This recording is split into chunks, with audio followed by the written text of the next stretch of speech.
Alright, welcome back to 1822 MC Adventures and More. My name is Pete. This is my channel. If you are living east of the Mississippi right now, you're in the middle of a heat wave. What's going on out west, I'm not sure. It's always fucking hot out there, right? But anyway, so you've been riding all morning. The heat's blistering you. Your butt is sweating off the seat. You need to stop and recharge your batteries. Get something cold to drink. Get something to eat.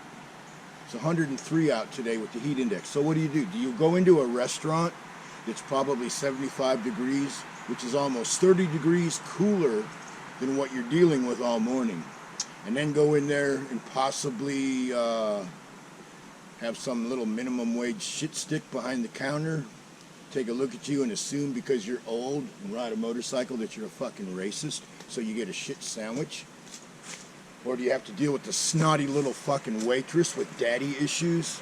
No, of course you don't want to do that.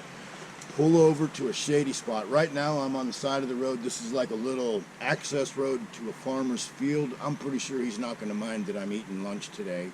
But I'm in the shade. It's about high noon. It's hot as shit. So what am I going to eat for lunch today? Something cold.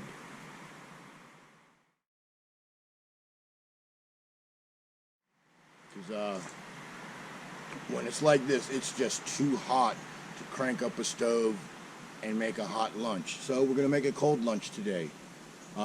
Your choice. So what do you say we take a look at what's for lunch? And because it is so hot out, we have an option of tuna and crackers, chicken and crackers, peanut butter and crackers, or this stuff here. I love this stuff. It's called nut butter. It's honey, cinnamon, and peanut butter, and it says it's the equivalent of an egg, peanuts, and half a date, right? I don't know about all that, but it is very good. Fruit cocktail, of course, raisins, some Tang. I'm probably gonna go with this today. And today I'll be able to try out my new spork fork knife doodad from KaBar. Yep, that's right. This is made by KaBar. Pulls out, and I got this little knife, and I got my fork and my spoon. So let's get to it. And of course, a canteen of water.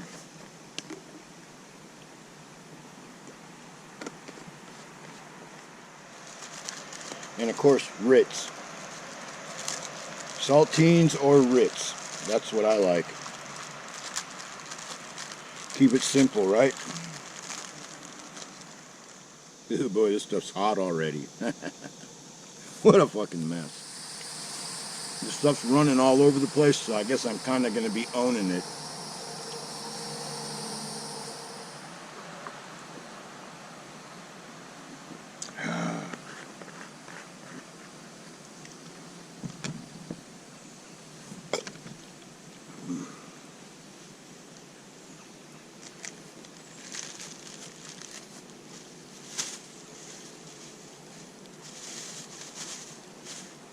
Man, that was really tasty. A little sloppy because of the heat, but mighty tasty.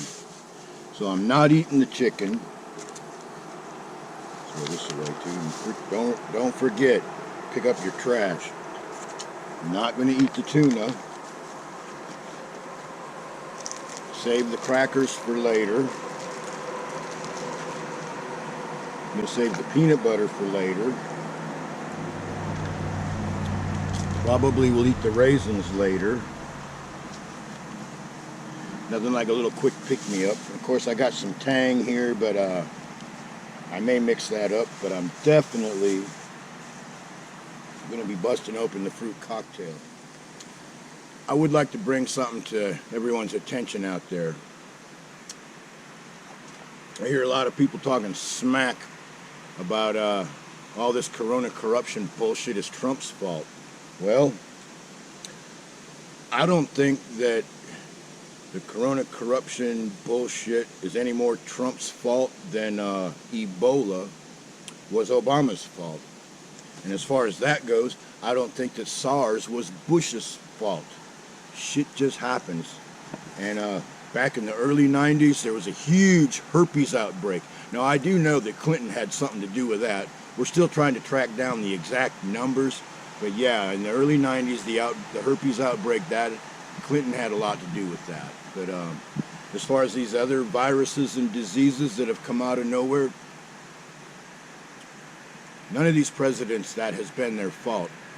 But what is their fault is how they react to it. Obama got tired of the fucking numbers and looking like a dope, so he just stopped testing.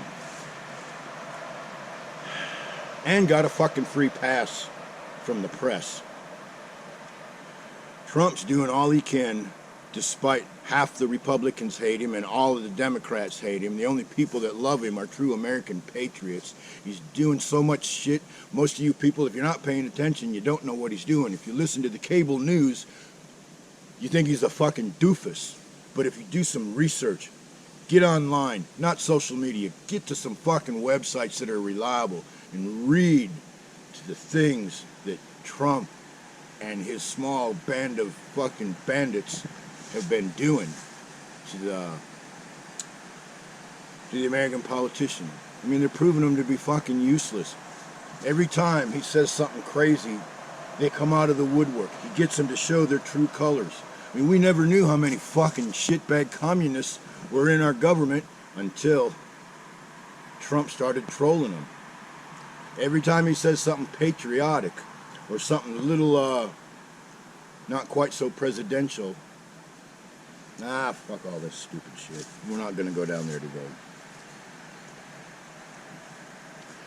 My point, though, was this crap ain't his fault. Anyone that wants to blame Trump for the China virus is a fucking dumbass. You're a communist piece of shit. The virus came from China. Now, did Obama's people possibly fund some of that research in the Wuhan province? Looks like they did. But we as America didn't fucking do it. That was Obama and his New World Order pieces of shit. Now the new administration's trying to fix the fuck-ups of the last, 60-some years? Yeah, it's getting kind of shitty, ain't it? It's getting a little ridiculous, ain't it? Don't worry, people. November can't come fast enough. And, I don't think it's going to be too much longer before good, honest people reach their snapping point. People, that's going to be a bad day. It's going to be a good day for America. It's going to be a bad day for the establishment and the New World Order. So with that being said, time for me to enjoy some fruit cocktail.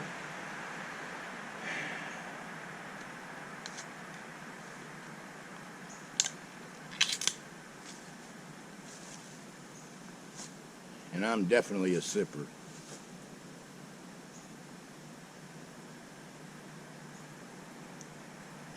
Oh yeah, not bad.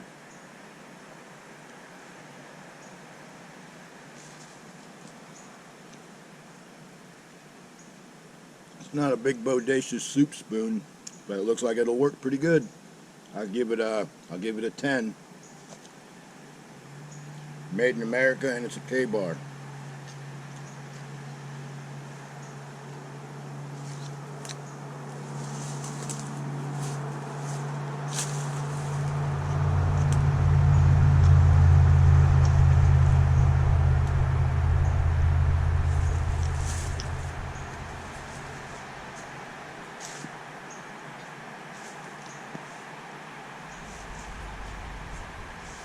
You want to get all these fucking teachers to shut the fuck up about not going back to school?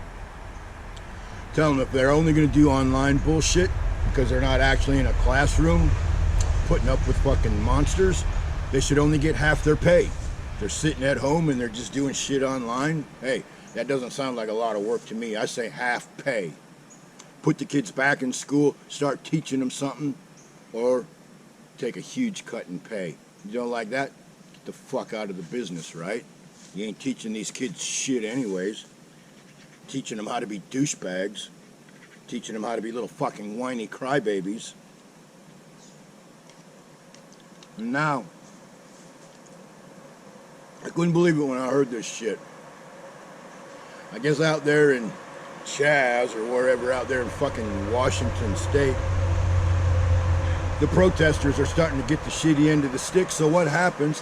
The fucking mommy brigade comes out, and now they got their mommies between the tots, which is the timeout terrorists. Remember when they first started their bullshit? They weren't there 10 hours and they took a timeout because the fucking homeless people ate all their fucking food and they couldn't decide who was in charge and how to fucking run the show. Well, now they got their fucking mommies between them and the fucking federal agents. Holy fucking shit. Yeah, he's a good boy. He doesn't really do anything wrong. He's just here peacefully protesting while the fucking courthouse is fucking in flames behind mommy, right? Fuck that bullshit. Gas the fucking mommies the same way you would gas these fucking little commies. I still don't understand why we don't go back to the 60s. Everyone wants to call us racist and say we're racist and we're this and we're that. Well, let's go back to the days of racism. Let's break out an all fucking white police force and a mostly white National Guard, bust out the fire hoses and the German Shepherds, and just sweep them son of a bitches down the fucking sidewalk like we did in the 60s. You think I'm fucking lying? Look that shit up. Look at the riots from Detroit and the ones out in LA and where anywhere that we had riots in the 60s. Look at how the police fucking handled that shit. They tapped into the nearest fucking fire hydrant and they cranked that son of a bitch up wide open. And anyone that didn't fucking get fucked up by the fire hose got fucked up by a German Shepherd. That's how you handle a fucking riot. Now, I wouldn't say go as far as what they did in Kent State and just start doing fucking headshots on kids. That was probably wrong. But, they're fucking communists. They're fucking communists. They deserve to die. They don't deserve to be on the same fucking soil as patriots. It's time to take out the trash, people. Time to take out the fucking trash. It's time for me to finish up my fruit cocktail.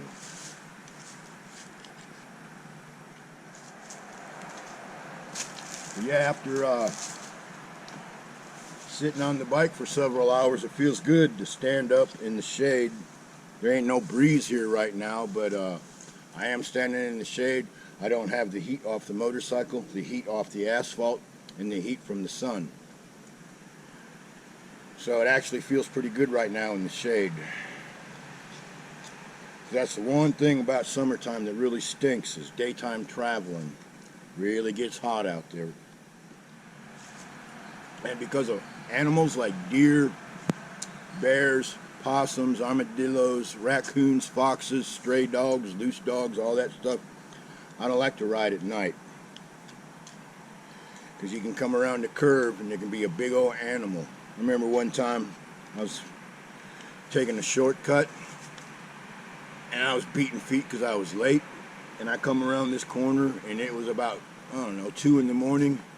And a local farmer's fucking cattle had gotten out. And there was about 25 cattle in the middle of the road just moving around, not knowing what to do.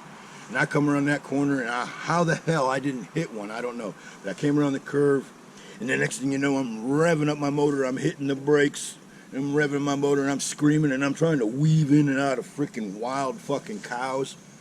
Somehow I made it through there. Well, actually I know how. God was watching out for me. My time wasn't up yet. Which brings me to another thing about this fucking corona corruption shit. If it's my time to die, if God looks down here and says, sorry Pete, time to come home, I'm going home. I don't have any, there's no arguing. I can't say, give me a minute, Dad. I'm not quite done doing this. Nope, that's it, you're gone. It doesn't matter if it's going to be by corona corruption, a motorcycle accident, cancer, old age, whatever I die from. When my time comes, it's my time. So, to me, wearing a mask and submitting down to the New World Order as their fucking slave, fuck you. Actually, fuck you twice, right? Not going to do it. I choose freedom over submission. And if you want to wear a mask and suffocate your ass, go ahead. But I've done enough research. I'm not going to sit there and triple my fucking CO2 levels. Not going to do it. I'm not going to...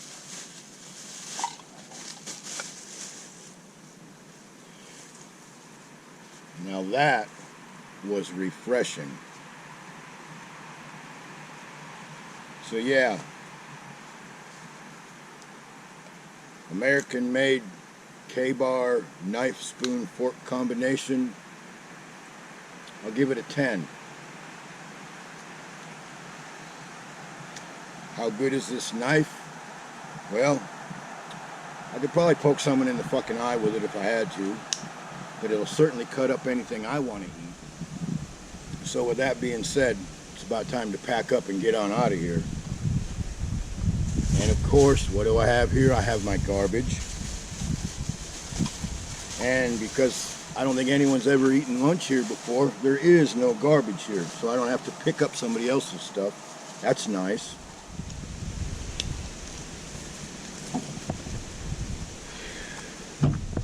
So yeah, like I said, with the heat index out here of like 103, 105 or whatever it is today, it's brutal. Why would you want to go into a restaurant for a while? I mean, it's going to be like 75 degrees in there. That's like 30 degrees cooler. That's like borderline dangerous, right? Because you're hot. You're going to go in there, you're going to be hot, sweaty. You're going to get chilled. Then you're going to go back outside in the heat. And then it's going to be worse than when you went in there. So if you're traveling on the interstate, my advice is pull into a rest stop that's got shaded picnic tables. And if you're going cross country, not necessarily on the interstates, well, real simple, just pull over somewhere. I have even had lunch in cemeteries before.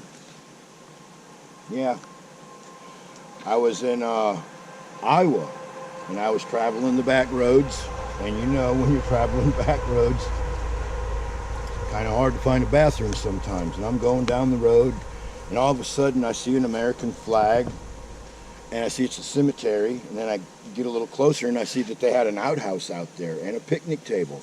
So I'm like, well, hell yeah. So I pull into the place, sit up under the shade tree, eat my lunch, take care of business, and go on my way. It was a nice, quiet, peaceful lunch. What can I say, right? So, I've cooled down a little bit, feel a little better. It's time to get back on the road and burn that pavement. How nutritious was my lunch? I don't know. I mean, I had peanut butter, I had crackers, and I had fruit. Good enough to get me to my next stop. So, what do you say we get back on that road and hit it for a couple hours? So with that being said, what do you say we ride on out of here? Follow me. I'm no shortcut.